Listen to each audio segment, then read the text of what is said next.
Okay, hey guys, and welcome back. So, we're just gonna have a quick look, as promised, today on a variation of the Fire Druid we're exploring in the last video.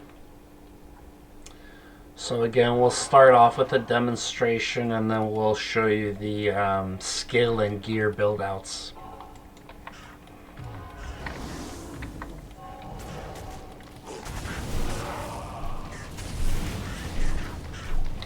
So, just for the record, as per usual, players 8.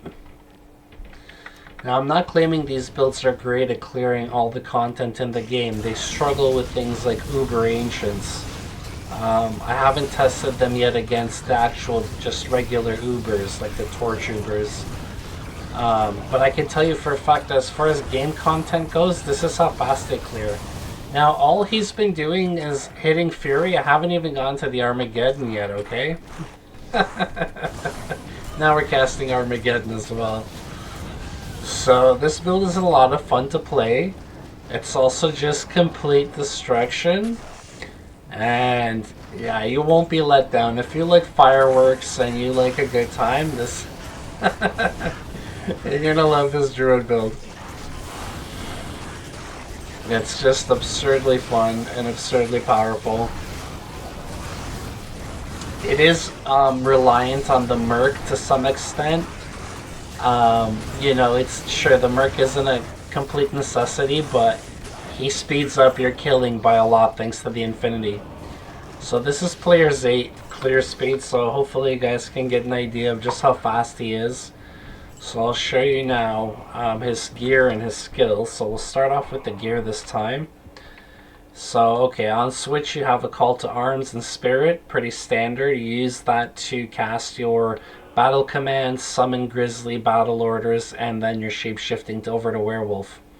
On Swamp we have a Destruction Phase Blade. This is an absolute must for this build. Usually my builds have a bit of flexibility, but there is no flexibility here for this variant. You need this piece. This is make or break, okay? So you gotta have a Destruction, and it has to be in a Phase Blade, no substitutes. Then we have a Phoenix Monarch. We have a Treachery. We're using a Flickering Flame in a base that gives us plus skills to Armageddon, Werewolf, and Lycanthropy. Something like Fury would also be nice in here if you can get it, instead of, say, maybe like Werewolf or Lycanthropy. Then we have Angelic set, along with one Perfect Ravenfrost.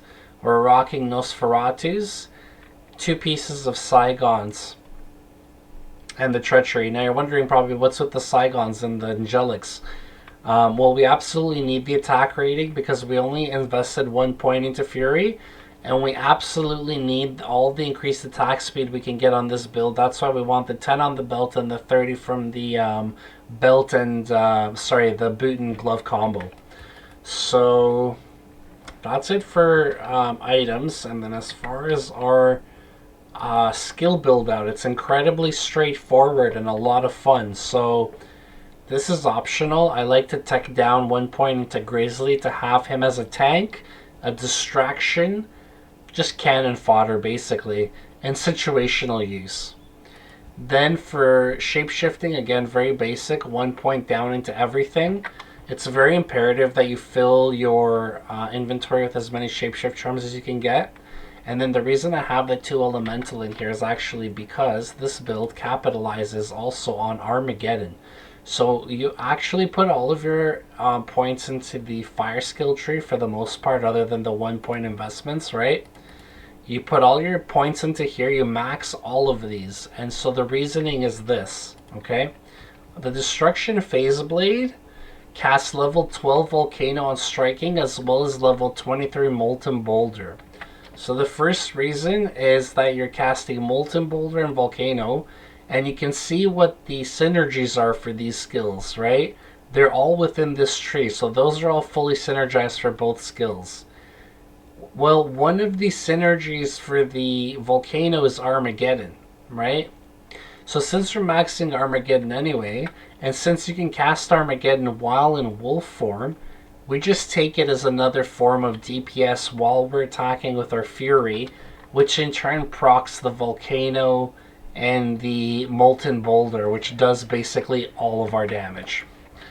Then on the Mercenary, you have Infinity, Fortitude, and Dariel's Face. They don't have to be these versions. These are really good. You can use lesser versions. It doesn't really matter, guys.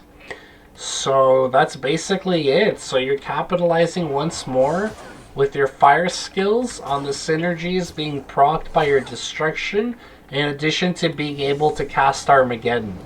And one note on the Armageddon, it seems to me when you move around that it actually follows you around, right? So you see as I'm moving, the comets continue to rain down on my screen, even though I've walked quite a ways from the waypoint at this point. And as evidenced by their landing points, it is in fact moving. It's not just an optical illusion where they're sliding to the bottom of the screen or something. So Armageddon moves with you while you attack. I'm pretty sure the developers intended for you to use it as supplemental damage while moving about, and that's exactly what I'm doing with this build. So honestly guys, again, don't pay attention like most of my builds. The damage isn't in the character screen or on the character sheet. This damage is lying to you. There's no way I'm doing 2 to 3k damage. I'm clearing out games of players 8 at insane speeds. There's definitely damage you're not seeing here, and it's all in these fully synergized skills that are, you know, going off frequently. Like, let's have a look at the destruction.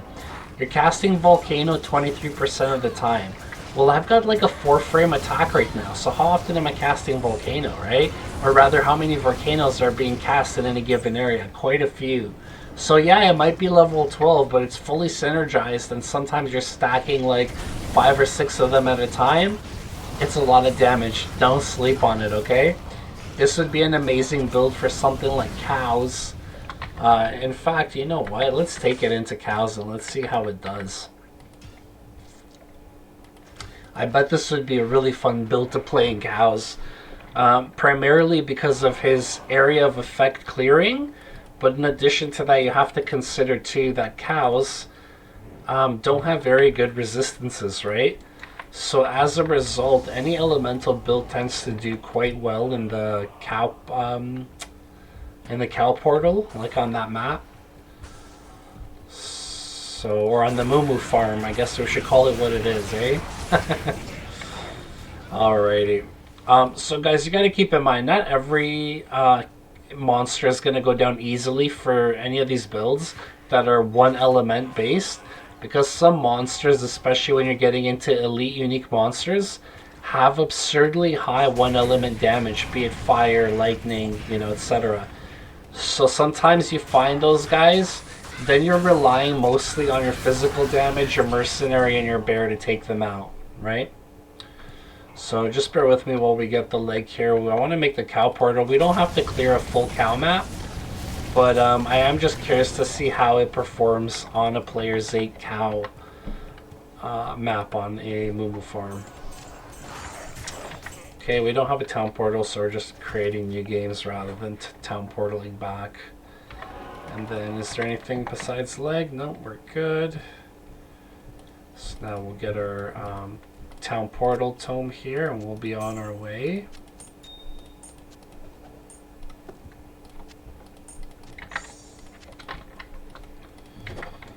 Alright, so let's pre-buff with all of our buffs, and let's see what it do. 5,000 life should be enough to sustain him in cows, even though we have like basically no block. So let's cast Armageddon. It is player's 8, right? We have to remember that, but I mean, yeah, they're going down. It gets a little spicy because you're not blocking, and because it's player's 8.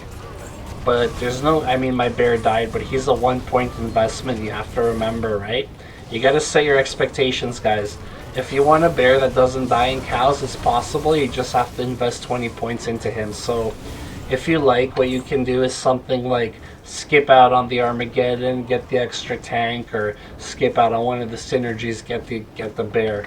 I prefer it this way. I'd rather not have the bear. I'm not too worried about tanking. The mercenary seems to do a fine job. Alternatively, if your mercenary isn't surviving, you can get like a what do you call it, Holy Freeze mercenary, right? That have the Holy Freeze aura, and those guys slow cows down just enough that they tend not to die even when they get swarmed. But I mean, look at this. This is Players 8. This is definitely a top contender for clearing cows on Players 8. It has to be. Right? And the reason sometimes they don't go down quite as fast is there is some randomization and variance to your damage output, right? You have to remember, your damage output is primarily based on how many volcanoes you're proccing. And that does vary, right? Even though it's like 20% or 21%, sometimes it'll be 3 or 4, sometimes it'll be 5. It really depends how many hits you're able to get off on the cows before they die, etc. Obviously, the more volcanoes, the better. And volcanoes deal both physical and fire damage. So there's not really going to be a lot of immune monsters in the game. In addition to that, Armageddon also deals physical and fire damage. So anything that boosts your physical and fire damage will be a huge benefit to this character. As you guys can see, we don't have anywhere to put jewels because everything is a rune word on this build. But if you were to use some uniques in the mix, like let's say you were using a different armor, I don't recommend it, you need the increased attack, but let's say you swapped out your armor, you could then put one of the new protector jewels in there or something, right? I prefer to min-max it so that I can play on Players 8 effectively as I'm doing, but if you're playing like Players 1, you have some flexibility, you don't have to hit as fast, you can play around with your gear, you can go for more magic find. It really depends on what you like to do, right? Anyway, these guys are Fanaticism. We're on Players 8 in my Merc's dead and I'm low health, so that's a wrap for now. But you guys get the idea. Pretty damn strong. So that was a variation on the Fire Werewolf build we had shown you last time. Guys, let us know in the comments what other builds for the Druid or any of the other classes for that matter you'd like to see us explore, and maybe you'll see it on one of our upcoming videos, right? Maybe we'll feature your idea in one of our new videos. We want to engage with the community as much as possible and get as much back and forth interaction going. So the more you guys can suggest ideas for us that you feel passionately about, the more we'll be excited to make that content for you. So please like and subscribe. I've been really bad about asking for that the last 30 something videos.